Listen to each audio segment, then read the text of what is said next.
হচ্ছে, আপনি হয়তো ওখান থেকে কিছু পাচ্ছেন না, কিন্তু আপনাকে কেউ ত্রয়োদশ জাতীয় সংসদ নির্বাচনের আলাপ এখন প্রবাস জুড়ে। নির্বাচনকে সামনে রেখে ফিনল্যান্ডের জাতীয় নাগরিক কমিটি এনসিপি ডায়াসপোরা অ্যালায়েন্সের আয়োজনে তারুণ্যের দৃষ্টিতে নির্বাচন ও সংস্কার, প্রবাসী প্রজন্মের ভাবনা শীর্ষক রাউন্ড টেবিল বৈঠক। প্যানেলে ছিলেন হেলসিঙ্কির বিভিন্ন বিশ্ববিদ্যালয়ের গবেষক, শিক্ষার্থী ও পেশাজীবীরা।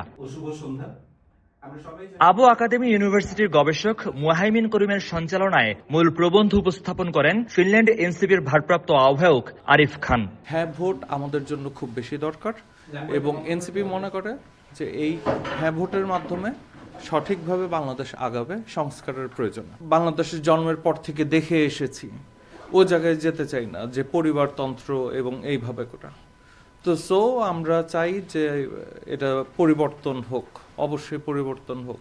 সংস্কারের মাধ্যমে জুলাই অভ্যুত্থানের স্পিরিট বজায় রাখতে হ্যাঁ ভোটের পক্ষে মতামত উঠে আসে রাউন্ড টেবিলের আলোচনায়। আমরা পরিবর্তনের রাজনীতি চাই, বৈষম্য বিরোধী রাজনীতি চাই, এবং সেগুলো যদি করতে চাই, সেগুলো যদি আমরা দেশে পেতে চাই, আমাদের রাজনৈতিক ল্যান্ডস্কেপকে যদি ফান্ডামেন্টালি চেঞ্জ করতে চাই, তাহলে আমার মনে হয় যে এই সংস্কারগুলো দরকার। তরুণ ভোটার ও পোস্টাল ভোট এই নির্বাচনের বড় ফ্যাক্টর বলে মনে করেন আলোচকরা।